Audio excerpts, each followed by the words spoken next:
For decades, researchers around the world have looked for alternate, renewable sources of energy, and one of the most promising has always been the sun.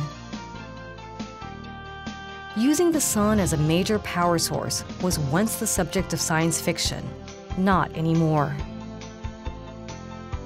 In fields where pineapples once grew, a new crop has taken root on the Hawaiian island of Lanai. Photovoltaic panels of steel and mirrors spread across 10 acres of marginal agricultural land now harness the energy of the tropical sun, a free and constant resource that once helped to grow our famous Lanai pineapple. Lanai's locally produced bounty has transformed once fallow lands into a literal source of power. This solar farm is called La'ola, which means life-giving sun in the Hawaiian language. It's currently the largest solar farm in Hawaii, generating 1.2 megawatts of clean, renewable power. It's also the first step in a bold vision to turn Lanai and the Hawaiian Islands into a global leader in renewable energy. We're here on a small island, but from this small island, with big ideas, big leadership, big commitment, we have the product that we're looking at today. The bold vision belongs to David Murdoch, the owner of Castle & Cooke Hawaii, one of the state's oldest and most storied companies.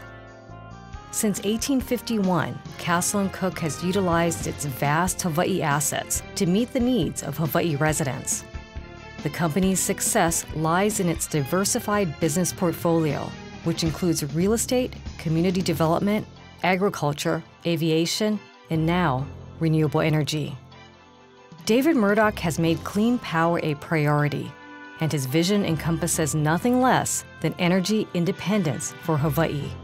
In order to do the impossible, you must see the invisible. So you have to go all around the state making sure everyone sees the impossibility as possible. At first, no one was sure if a 10-acre solar farm could be built on Lanai.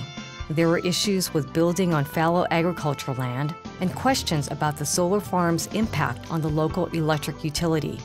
But everyone came together, Castle & Cooke, the state and county, and the utility, because they could see the vision for Lanai and for Hawaii. We went to the legislature, and the House leadership truly supported the concept. And there were several key legislators who really pushed legislation through that would allow us to put a solar farm on less than prime agricultural land. The result was La'ola, made possible by Act 31, Hawaii state legislation that allows solar facilities to be built on low-grade ag lands. 6 months after the act became law, La'ola was delivering energy to the residents of Lanai. By taking Lanai, a small grid, and showing that we can achieve high levels of renewable energy integrated into the grid, will allow for further integration into the larger grid for the state. La'ola's 7,400 solar panels capture free sunlight that is converted into clean power. Outfitted with a state-of-the-art tracking system, La'ola's arrays follow the sun as it moves across the Hawaiian Islands.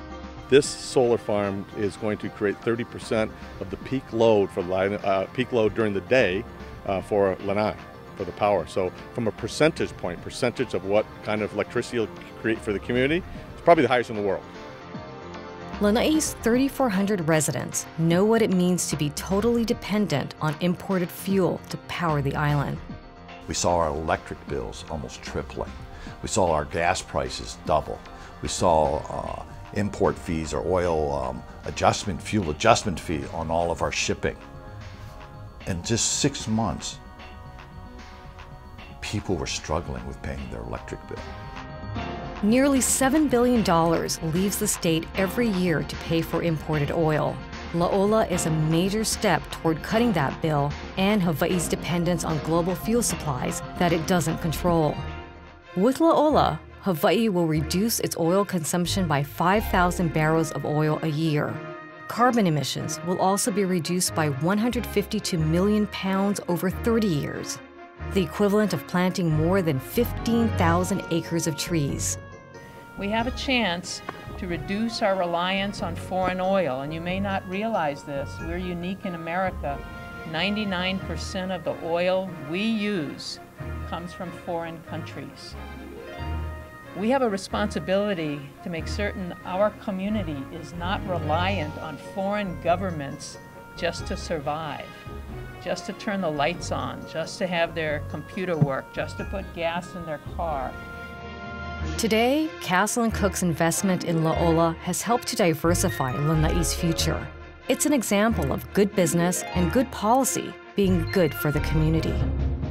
In the case of Lanai, it quickly became clear that La'ola was the right thing to do. Being able to do this and see it was really exciting, and it makes me more optimistic that, and probably a stronger desire to make the next step go even faster. Because it's like, look what we did. We can do more. Let's go. Let's do it now. Our need for renewable energy is greater than ever. Castle & Cook is uniquely positioned to deliver more sustainable power to the state, and it is prepared to move quickly to lead Hawaii to a clean energy future.